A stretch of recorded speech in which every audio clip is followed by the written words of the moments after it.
feeling so narcissistically. I want to walk around with it. Well, you know, I look in the mirror, I like leave and everything like that, and it's like the hair in the sunlight. I like when I know.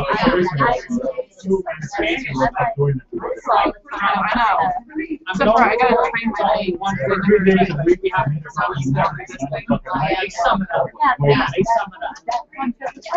legs. Yeah, I just do like that. It works on Oh, you haven't seen the purple. You gotta see the purple in the sunlight. That's when it shines. Violet.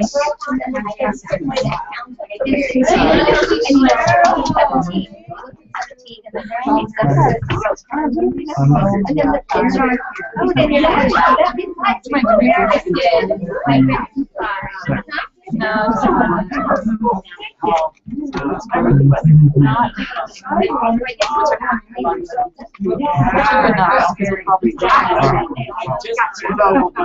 I'm about this much into it. The Lord's Song is such a gorgeous book. That's what my it's like. This they like that is translation, so it's not the same. Gary, can I make a quick announcement before we start? Can I make a quick announcement before we start? Can I make a quick announcement? 3 minutes!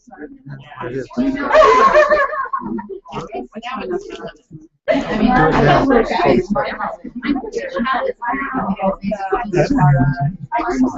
that's why I don't You know, I got this shit. Can I get you guys' attention? I just want to make a quick announcement. Something I am super excited about, and I've been excited about all week. It's my birthday tomorrow. Happy birthday! So please go over and wish me happy birthday. Happy birthday, dear Marie. Happy birthday to you. So, are you 18? Absolutely. There you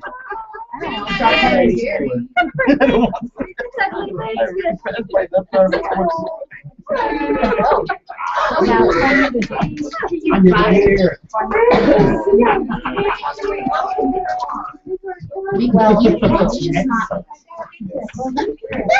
I'm here for a while.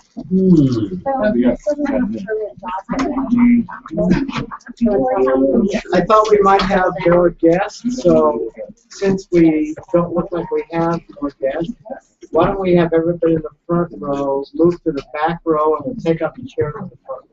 1 minute.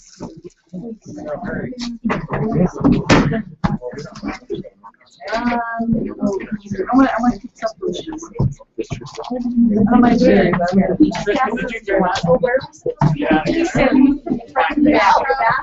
Really? Oh. This is why I'm going to get it back. It was just the other way around. I know. well, I was actually asking on get out of your chair. It's fine. Oh, okay. I was like, I know I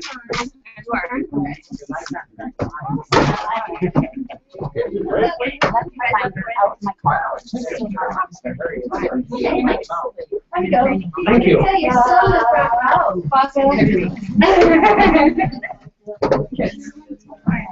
Yes. I knew you was.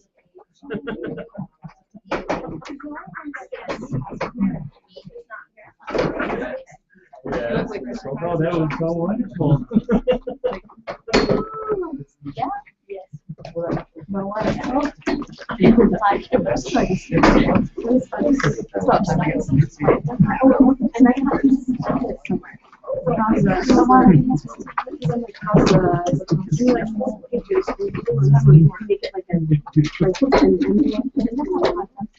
Time.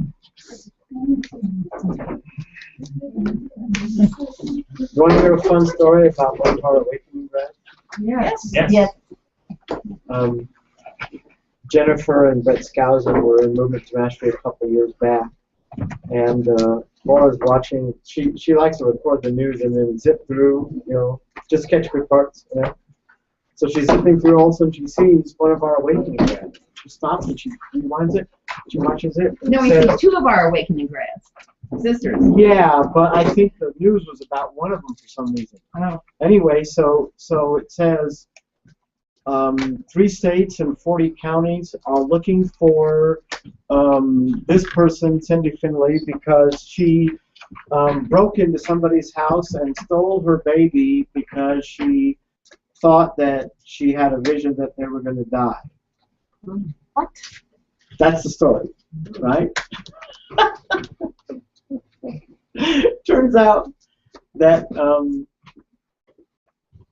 these 2 women's relatives are married to somebody who's like sexually abusing, and the mother, not the mother, the actual mother who's in jail, but the one who's supposedly taking care of the baby is on drugs all the time. So they can tell.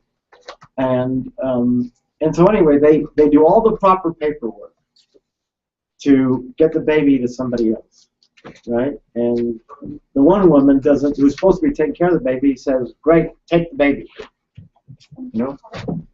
But because when they got done taking the baby, the guy who's bad guy comes home and she's afraid to tell him the truth. Then she makes up a story that they broke in and stole the baby. So now he calls the police. This stuff. And the story is quite. She went on for like 2 hours. It's quite a lot of detail. Right? Could have been less detail. But what I love, the part I love, is that 40 counties are looking for them, right? And none of the cops can find them. They can't find them, right? And at some point, they said they noticed that all these animals were coming to the edge of the road. Deer, beaver, you know what I mean? That's great. So she texted me when this was all over and said, "Thank you for the awakening."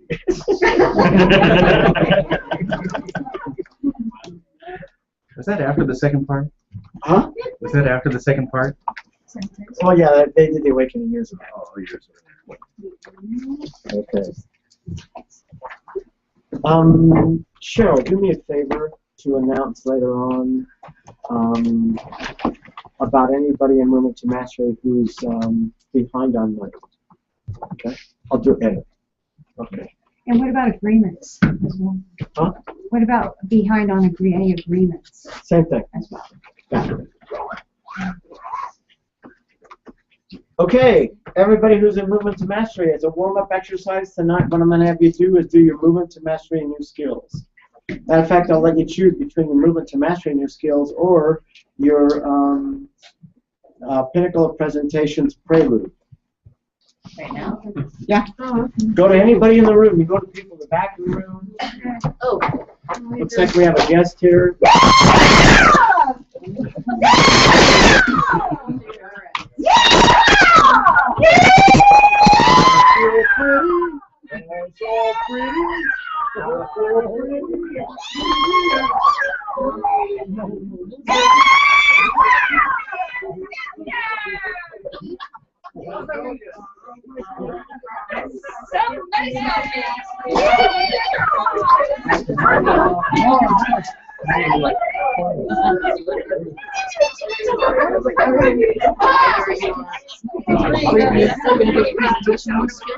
Okay, wrap it up. Do it. I know you want to do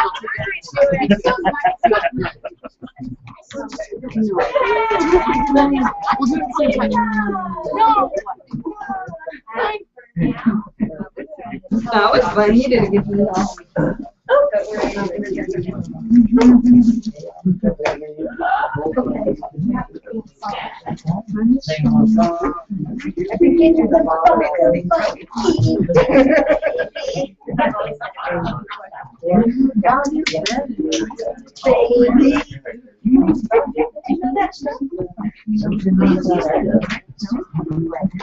Okay, Morona and I are going to act out a skit.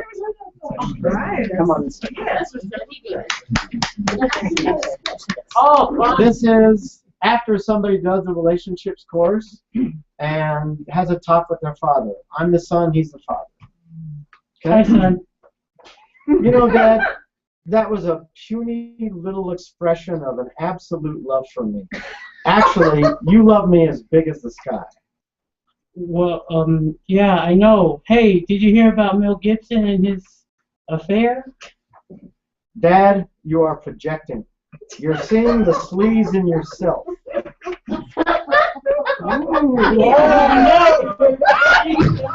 Your mother again. Don't worry about it. Don't worry about it. I'll leave Wait, what did you say, Roy? You're beginning to sound like your mother. I bet you think with Mom it takes two to tango. If she won't understand, then it's your problem, Dad. Actually, in communication, it only takes one to tango. If you really intend to communicate, she will melt. I feel like I'm melting. I think I'll go watch the game before we take the Dad, you can generate satisfaction under all circumstances. Okay, try this. Just trust me, okay? When I call out your name, yell as loud as you can. I'm here and I'm ready. Yeah, I think I'm gonna go now. Love you, son. Little brains, what's a big spirit to do?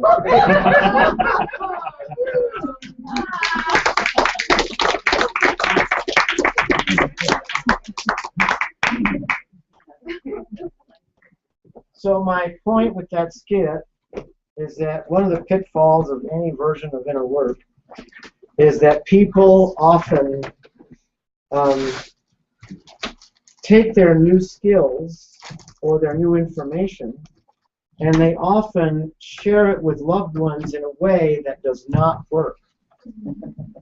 Like it's very common after the awakening for people to be on fire, and they're a little bit like a dog when you take a dog on a very long hike and it's a hot day and then they find a little tiny pond or something and they go diving in and they just are so excited to find this pond and then they come out and of course the first thing they want to do is share it with you. Yeah. And that's how people who do the awakening or other things like this are with their loved ones. You know what I mean? So sometimes entering a whole new world can leave you with a huge gap in relating to the old world, especially those that you care about, whom you desire to bring to the new world, but have no training or skills with which to relate. So this seminar tonight is about learning the bridge, how to build the bridges between these two worlds and create deeper levels of meaningful contact with those that you love. So true dialogue is the process of creating safety and rapport through mutual meaning. Oh, we have to write that down. Will you repeat it, please? True dialogue is the process of creating safety and rapport through mutual meaning. It is the truest means of establishing true contact with our emotional environment. Again? True dialogue. True dialogue is the process of creating safety and rapport through mutual meaning. One of my favorite quotes says, "You don't have to push the river, it flows by itself." A quote from Barry Stevens, who's a very famous Gestalt therapist.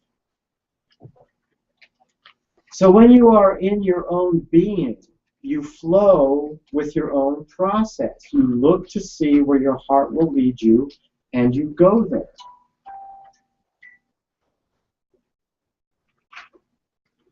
So there are basically two kinds of contact. There's playful contact, and there's bridging contact. Now, playful contact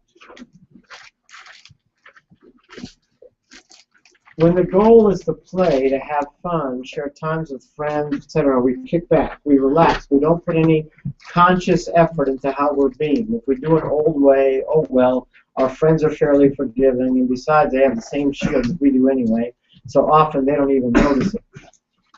I probably haven't said that to you before, but your friends are typically the people who have the same shield as you do.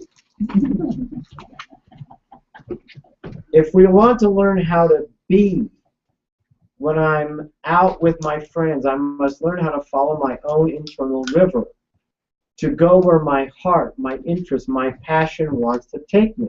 If I go to brunch with my friends, I simply look to see what I want to talk about. And I talk about that. Do I want to talk about a movie I saw the other day? Do I want to talk about an exciting thing that happened to me? Do I want to talk about an insight or a discovery? I simply go wherever my passion leads me. I go with whatever makes my heart sing. Gary, is this the same with families? This is playful contact. No, that shield thing, is that the same with families? Or just with No. Families have different shields. Although on a spiritual basis, you pick your family because you have an aligned purpose. Are we going to get into a timeout for this? And if not, can we? Yes. We will. A little ways down the road. Now, playful contact is different than bridging contact. When you're attempting to build a bridge called mutual meaning and increase their level of true contact, then you go with their river. And it always goes someplace. By going with their river, you can steer the river in many new directions. Question. What if their river is to not contact you? And is that just kind of like you keep giving them space until opportunity presents itself to spend time with them? Well, give me an example, because Okay, here's an example. there's too many. I could talk to 52 different examples. So. Okay. So, and you're welcome to use your own information that you know about this from coaching. But Kyle is somebody that, there's an interest in him, but he definitely is on here for communicating, and I like to communicate here. And there's times where he's willing to text me back and go hang out and even invite me.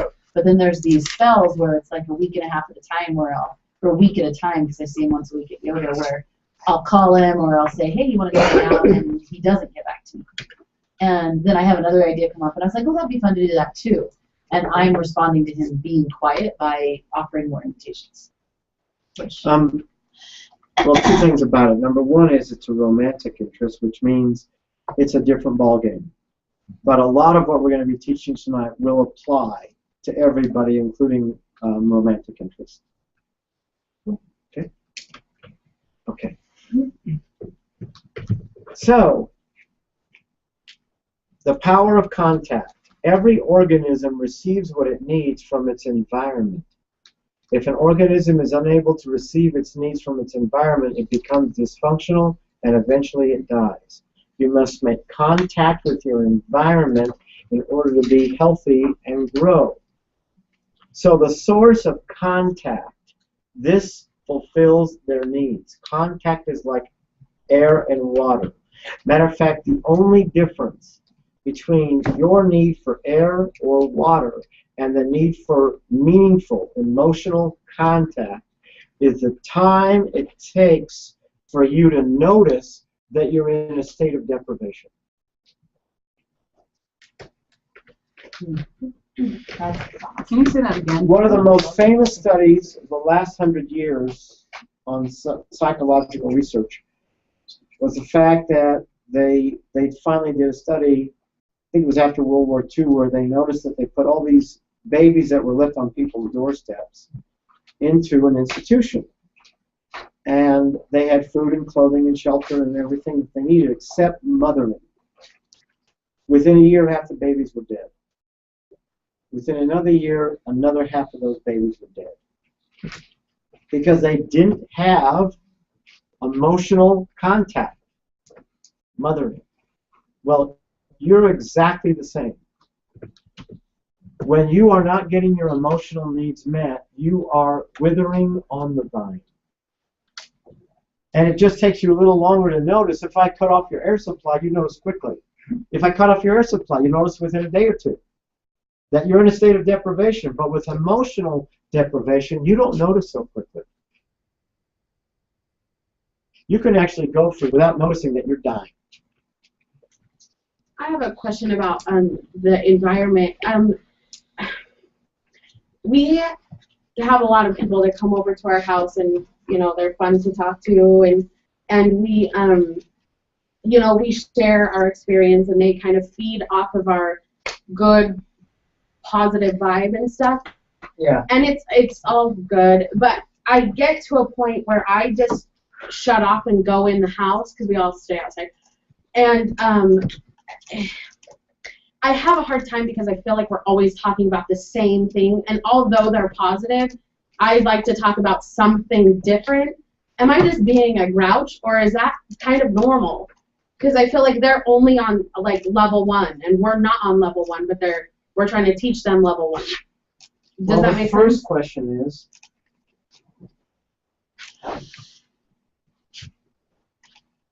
it's okay to have a need to help others go from level 1 on up, but where are the people that are on your level that you can hang out with, that can serve you? There is no one else. Why not? Besides Casey. That's the question. Why not? I don't know. Why are you depriving yourself? I don't know. Well, then take a look, because Okay, so you need to do that. That's why it's just pretty. You need to fill your life with people that can serve you. You know, it's so funny because everybody wants to be my friend. And I always remember when I went to Mel Wasserman when I was like 19 or 20, and I said, Mel, I want to be your friend, and I thought it was very sweet. And he says, you know, Garrett, he says, someday that might be possible, but right now you can't be my friend because, like Hilda Braun says in The Prophet, a friend is your needs answered. You can't fill my needs. You can be a student with me, and I can be a teacher, but you can't be a friend because you're not on a level where you can fill my needs. Right. And that's like the thing. Like, we have people that come over, and then it's like, you know, then they tell someone else, and then they come over, but they're all on the same level. So it's like, oh, this is actually really boring now. Yeah. So what I'm saying is, Brad and I are why do you let yourself stay bored? Why not get the kind of people that can stimulate you? I'm shy, Gary. Great. So, you know, get over it. Get over it. Remember, they're shy too. Most people easy. Most people who want to be my friend would bore me to tears. You know, sorry, but you know, you can't serve me. You can't fill my needs. Right. You know, and so. Sounds like a selfish relationship. But it's, say that again. It sounds like a selfish relationship. Hey, you can't help me, so I don't want to be your friend. Yeah, it's a very selfish relationship. Christ was the most selfish human being that ever existed. With that, so we're just going to stop there. Okay, I'm just saying, honey, I serve everyone I come in contact with because I live by the truth. Okay? Someday you will serve people as much as I serve people, but not until you start telling the truth. Not until you open your mouth and tell the truth. So, I'm just telling you, I'm very picky about who I hang out with and who I spend time with. You know what I mean? But I love it that I can wake up on a Sunday morning having not made a phone call, make a few calls, and have a bunch of friends that are really some of the most incredible people in this town for brunch. And we'll laugh and we'll cry at brunch, and people will look at us like, who are those weirdos? So this is a skill I've been working on because I felt the same way that it's really selfish to turn people down that want to hang out with me. And I'm like, well, I sound like a brat. Like, I sound like a total, I'm too good for you, and I don't have time to hang out with you. And I'm realizing how much this is a story, and I had a conversation. Can I brag for a moment? I forgot to say this. I had a conversation with somebody, and it felt like death, honestly. It was horrible. It was even worse than saying no. And I had so much anxiety coming up beforehand. And she happens to be a client of mine for massage. And I was really honest with her, and I said, you know, I don't want to keep putting you off. And I wasn't as graceful as I could have been. But I was like, it's just not going to work for me right now to spend time with you. You are still welcome to come get massage and come and do yoga. but it doesn't work for me right now to spend time with you. And what I don't want you to hear is that I don't love you or that you're too much or whatever it is. It doesn't work for me. And what I would love to share with her is a friend is somebody who you get your needs answered by. And that's not necessarily the case for her, because the truth is I just keep putting her off. Even when I do have some extra time, she's not the first person I would pick to hang out with.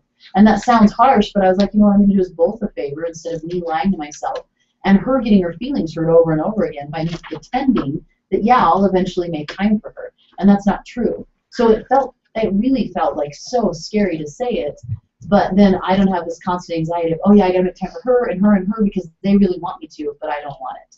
So it's a scary process. Thank you. You know, acknowledge.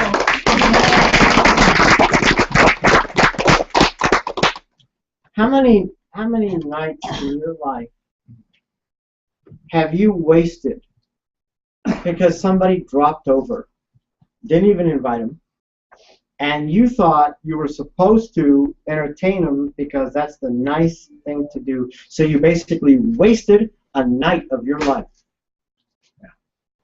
Or time on the phone. Oh, yeah, like I don't have people drop by and leave out right now. Most of them. You know, when I started to learn this, I was in CEDU Foundation, and in CEDU Foundation, and I was, I don't know, 18, 19, and I'd finally been around long enough in CEDU that I had driving privileges. Yet there was only so many cars for a big, you know, 80, 85 person community, and so you had to sign them out, you know, to get a car. So Mark, Mel Wasserman's son,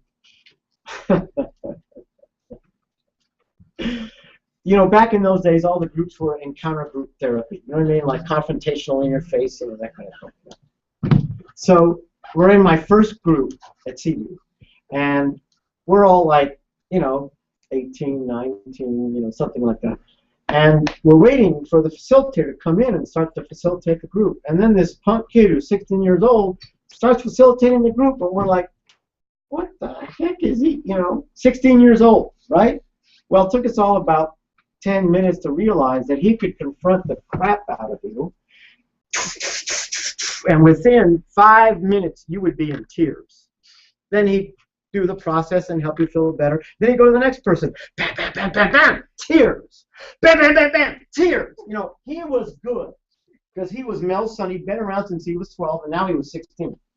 He was good. Well, he was a friend of mine. And so he said, hey, Gary, I was sitting over by the pool, and he said, hey, Gary, I saw you got a car tonight. He goes, you know, I've been wanting to see that movie, Brother, Sun, Sister, Moon. Do you have any interest in going down together and seeing it? I said, oh, I'd love to see that movie. Yeah, let's go, okay? So Mark walks away. And this other guy, I can't remember his name, Robert or something, overheard us, and when Mark walked away, then he walked up and goes, hey, Gary, I heard you and Mark talking. You guys go down and see a movie, huh?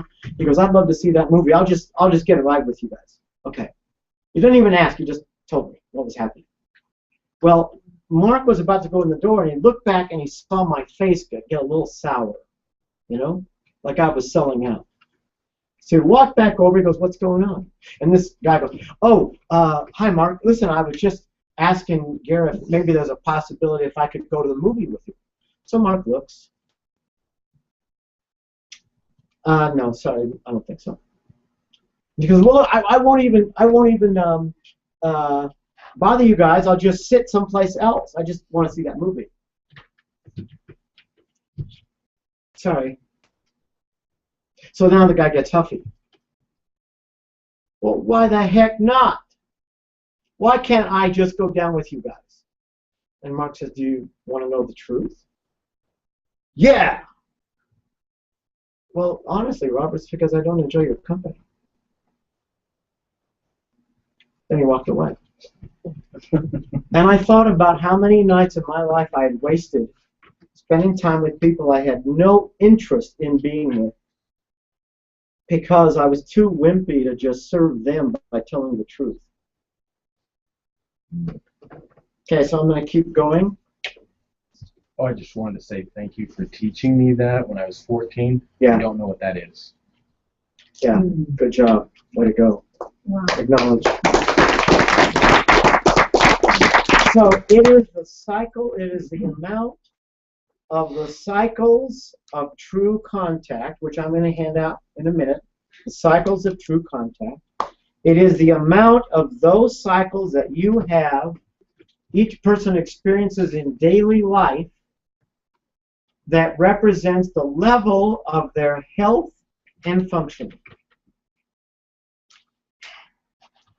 Your health and your functioning is determined by the amount of the cycles of true contact that you have in daily life. Say that one more time. It is the amount of the cycles of true contact that each person experiences in daily life that is their level of health and function. The more dysfunctional people on the planet have fewer and fewer of these cycles of true contact. Nobody hears me. All the defenses are a way of trying to have this contact. Some are in the desert fighting for any kind of contact, so their defenses are way up. What does my life matter? What is my purpose? You know, that kind of thing. You don't do them or you any favors when you shrink away by playing small. You can either care about people or you can care about what they think. You can't do both. No, thank you. I will be myself. Good job. Acknowledge. Don't care so much about what they think about you. Care about them. Care about serving them and giving them a chance to open up. Relate on a deeper level. Their defenses are not about you. Their defense is saying, I'm scared. Okay. Now I'll hand this out. That side.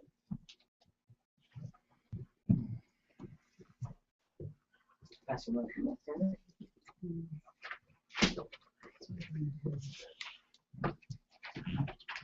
Yeah.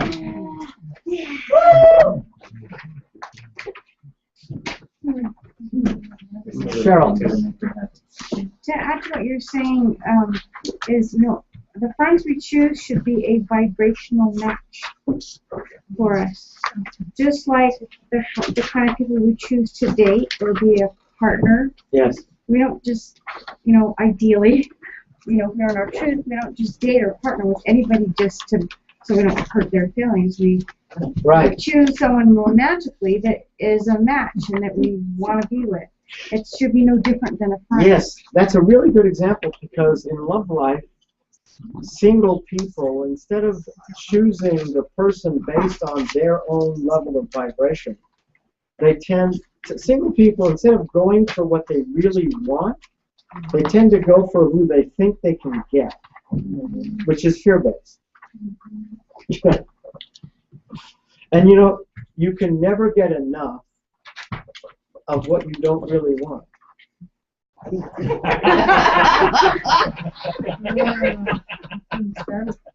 And the same thing can end up as friends too. Yeah. You know, you choose your friends because you don't think you can get any better. Yes.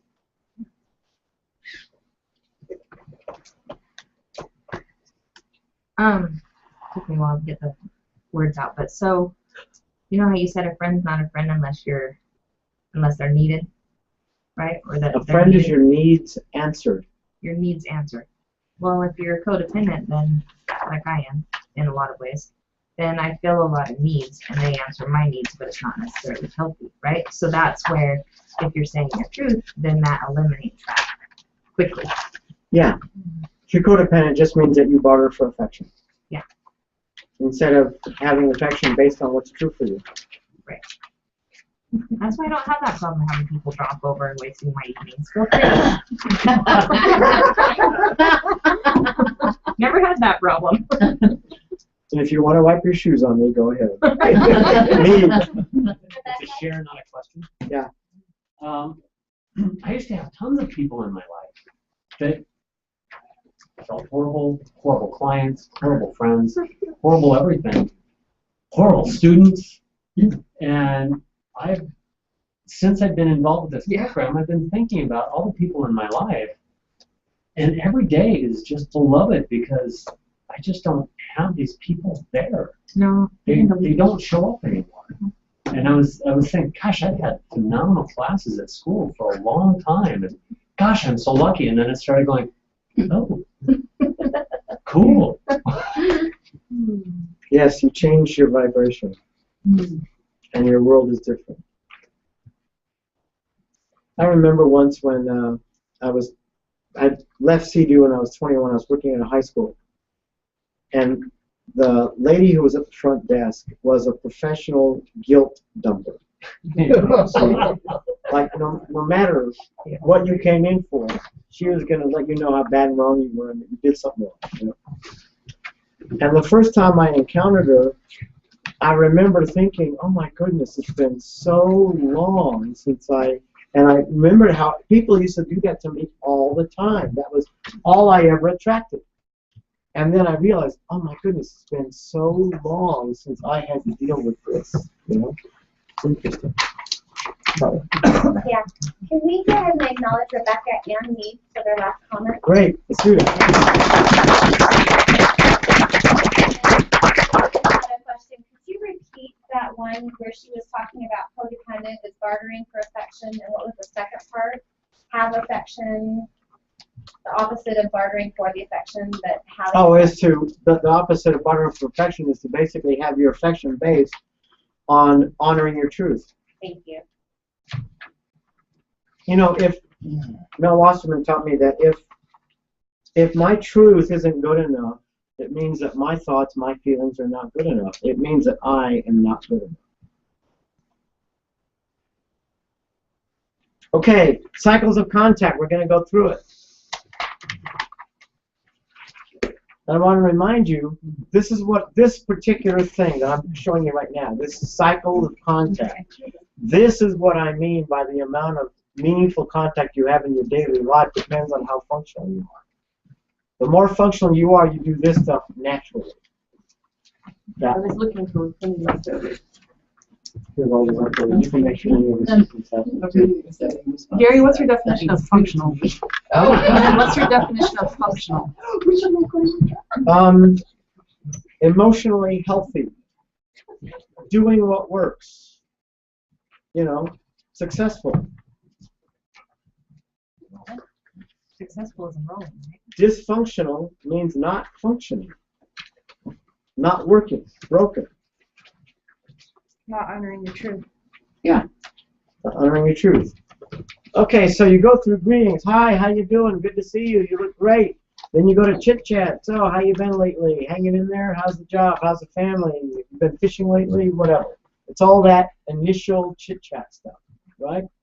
Now, enthusiasm for today's event. I'm so glad you asked me to lunch. I haven't seen you in a while. We've got a lot of catching up to do. I'm so glad you asked me to go shopping with you. Even though I'm low on money, I love to window shop. Whatever. It's excitement about whatever you're about to do. Okay?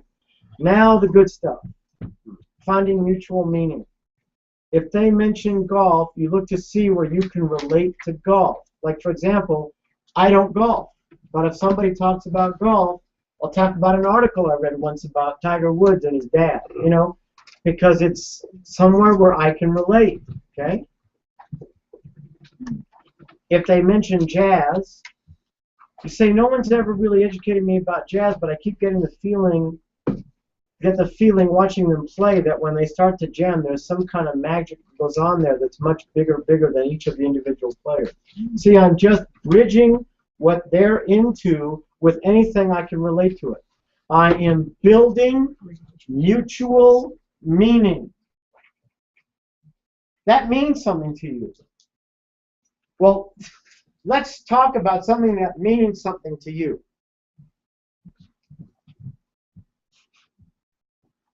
Increase the meaning. Ask questions which allow them to go more in depth about what they are discussing that they love. Get them to paint a more and more specific picture about what means so much to them. Now, what does this sound like? Does anybody know the process that this sounds like that we do? This sounds like one of the processes during Magical Realms. Yes. When you pull out your stuff. Moroni? Genie game. This is the genie game. When did you first fall in love with jazz? Was there a special moment that awakened you up to jazz? What is it about the music that strikes a chord with you? Any questions that get them to go deeper into their meaning.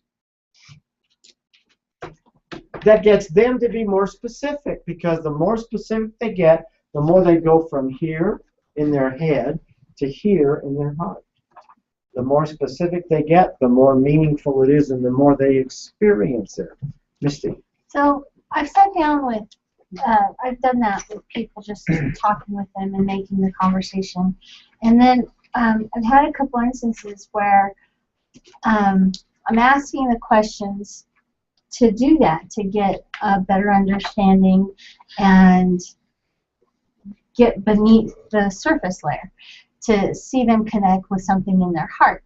And then I've had on occasion where people resist, and then all of a sudden they turn and almost become defensive with me, like, why are you asking me all these questions? And then I get caught off guard, like, okay, why'd they get so upset? It's because, it always seems to be just when they're about to touch on emotions. Yeah, absolutely. We'll keep going. You'll see this. Is that what it is every time, though? Yeah, that's what I someone goes, mean. Is that what? Why are you asking me so many questions? Yeah. We're going to keep going, and then you're going to see your answers will be your questions will be answered. Okay. Okay. We acknowledge this too. Acknowledge. Meaning is experience. Remember, each event, story, or description will eventually lead to a specific experience. The way you'll know. No, thank you. I'll beat myself. Good job. Acknowledge. The way you know you're at the bottom line is because they will describe an experience. I felt that life was precious. I knew I was free. They will talk about an experience. Okay? Now, reflect the sweetheart message. So in this moment, what happened was, what you felt was, what you wanted was, who you truly were in this moment is, one of the things I've always loved about you so much is that you are so whatever, caring, etc. That you do not quit on people. You reflect back to them the sweetheart message in that moment or memory. Now this is the part that's important, Misty. After you get that far in the experience, you have to pause. You have to pause. This is vital. You pause and you wait until they speak. By their next comment, they will let you know whether they want to go deeper or rise again to the surface of the conversation. Go where they want to go. By respecting their safety level, you will assure that they will eventually go deeper. If not, they will avoid you. So I'm suggesting that as you started asking questions, your energy was in push, not allow. When I'm with people and I'm reading them, I can do this and notice that I might only get as far as bridging, but if I try to increase the meaning, they don't want to go there. So then I go back. And then I increase the meaning again, and they don't want to go there, so I go back. And I bridge, and I bridge, and I try increasing the meaning again. If I keep going where they want to go, eventually they'll let me go deeper.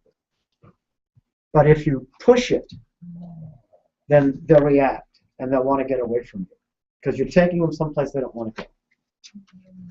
So let's acknowledge this. So through a conversation, and you get them starting to talk about something, and then they kind of cut off and want to go back up. I don't know how to do that. Like, do you have like a set of words that you use to come back to the top? Like, how do you get to the next? Just ask them another question about the thing that they love. So you stay on that topic. You don't fish for a new topic, and I would stay on the topic they're on. Okay. Unless they switch the topic. If they switch the topic, I'll go with the new topic. Okay. And we got to remember, you have to decide if this person is actually worth it to you to do this much work. Yeah. I got to do that because I got a lot of people that, want help and, aren't willing to do anything, but they want me to fix them, and it's like, I don't want to. And by the way, if it was me, I would say the last 3 sentences you just said. Hold on, Sandra. Excuse me. I would do this last 3 sentences you just said. You want a lot of help. You don't want to do anything to get the help, and I'm not into that. That's how I would draw my boundary. Please do me a favor. Come back when you actually are sincerely interested. Or go hang out with somebody else who's willing to just do this with somebody who doesn't want the help. Yeah. That would be just about that straight in a loving tone of voice. Yeah. Acknowledge. Is this for every conversation pretty much that we have? I mean, No, I said there were playful conversations. That's right. And then meaningful. And meaningful Okay. conversations. This is only when you want to bring somebody to a deeper level of mutual meaning for whatever reason. Okay. Half the time I spend with my family, I don't do any of this. It's just playful contact. I might, let me see if I give you an example. I might call somebody and say, okay, here's an example. We're at a family gathering, and Richard's daughter is pretty dysfunctional, pretty lost, a lot of pain, just messing up her life. And I noticed that I'm in the mood to sort of be of service. So I go and sit next to her, and we start doing some chit-chat and building some bridges. And at the right moment, I say, one of the things I do is called a higher self reading. If you're interested, we'll go someplace in one of the rooms privately, and I'll just give you an intuitive reading about what your best self is like. And she's like, yeah, okay, right? So then I go over to Nathaniel, my nephew, my sister's son, who is, by the way, a 2-time national champion in rock climbing. Wow. And I helped him do some NLP stuff and recreate his best OS. So I go to Nathaniel because he's never been to one of these workshops, and I keep trying to get him in. So I say, hey, Nathaniel, I'm going to go give her a higher self reading. Do you want to just come with us? And I ask her if it's okay. She says, fine. So we go in the bedroom, and I give her a killer higher self reading, and then acknowledge her, and then we walk out, and then Nathaniel says, hey, could I schedule a time when you can do one of those for me? I say, hey, we'll do it now. So we did it then, That's the kind of stuff that I might do with friends or family because I can see there's a next step or there's a way that I can do something that will help them move me along. But most of the time I have no interest in bothering with it, partly because they're not in a place where they can hear it. They don't have any interest. You know what I mean? If I try to go there, they'll just, Right. Well, is there for me, I feel like I kind of intertwine the two. Does that make sense? No. The playful and the meaningful. This is the thing. I'll talk to someone, and I like to have meaningful conversations because I like that more so than playful because it makes my mind think. And so I'll try to do that. And by the time I've got done with the 4th step, I'm so bored of talking to them. It's kind of okay, and I just want to walk away. But am I intertwining the two? That's okay. You can intertwine the two. If you're trying to have a meaningful conversation, it's always better to start with playful anyway. Okay. Like I always tell people, if you're going to go on a family something where your family's going to spend some time together, you don't jump into the meaningful conversations. You do a lot of playing, and as you're playing cards or whatever you're doing, you make really slight, off-the-cuff acknowledgments I've always loved that about you, you're so whatever. You just make really slight, very subtle acknowledgments which builds rapport and gets them warmed up. So that way, if you want to call them aside and have a meaningful conversation, they're a lot more open to it. Okay, Rebecca. Now, It's interesting this is a topic because my son Calvin tonight. He's like, Mom, just before I came, he goes, Mom, I really like listening to you, but actually I kind of don't like listening to you. He's like, I miss you, but you talk about the same things all the time. It gets really old because I can remember what you say. Can you pick a new topic? Like any new topics? And so I said, well, yeah, but what are you interested in? What do you want me to talk to you about? Because, you know, he likes games, and he has very limited, because he's the recovering thing, very limited things that he's interested in or does. She said, I don't know, Mom. And I said, well, this is important to me that you gave that feedback to me, so just get back to me, and I'll think of things that'll be more interesting to talk to you about. So even though he wasn't able to give me something, I just said, what I would do is I would ask him questions about the different things that he's interested in or open to. Make a list sometime. Then come back to those. yeah, it's going to be reaching, but yeah. Okay. I wanna go back over now. Hold off on the shares of the questions for a moment. I wanna reiterate this. The pause is vital. You have to know whether they want to go deeper or back to the surface. If you can't do that, then really this whole conversation has no point. That's the key to the entire process. Questions? Question. So on the number 6, the sweetheart message. Yeah. It feels like we need to be in tune with even after A, we could pause. What happened was. Yeah. And if they feel open, go to B and then pause and feel. Well, actually, the pause can happen anywhere. Anywhere in the handout. Okay. That's right. That was my other. It can happen after you start bridging. Yeah. Okay. All right. That's right. Good. So I'm just thinking about this, and so they want. I mean, you want to be talking with them. I'm getting the idea just now that something they're passionate about, right? So if you start talking about something and they're not passionate about it, and they want to switch subjects, you're just sensitive to that, to switch with them. With kind of like they want to change the TV channel now, and you know, anyway. So you're just kind of sensitive to where they want to go. Let them kind of maneuver the conversation if they want to switch subjects. Yes. Several times even, maybe. Right. Like, I'm really excited about this, but then my mother said this and blah, blah, blah. Yeah.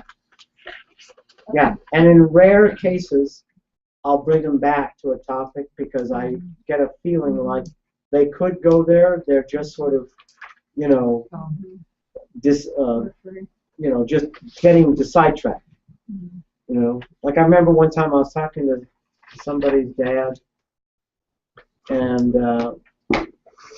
one of the best things you can do when you're talking to somebody and you're in their home is go around the room and look at the different pictures on the wall, on their mantle. Oh, this picture is interesting. This picture is about the Vietnam War. Is there a story behind that? I'm really interested in this. What's this about? Or is this your grandma? Did you know her? Were you close to her? You know what I mean? So sometimes I'll bring them back, but you know, if you're not sure, just let them go wherever they want to go. Okay, knowledge. Now you repeat the cycle, because if they stay on the deeper level, you'll go to some really beautiful places, but if they want to go back to the surface and you keep doing this, and maybe not in this conversation, but eventually they will be safe enough with you that they can actually open up and really have a meaningful conversation. Now you understand that because this is a way to get people to have meaningful conversations. This is real contact. You need meaningful conversation.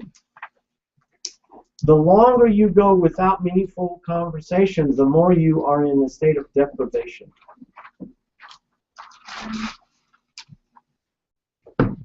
Joel? This then becomes a two-way street.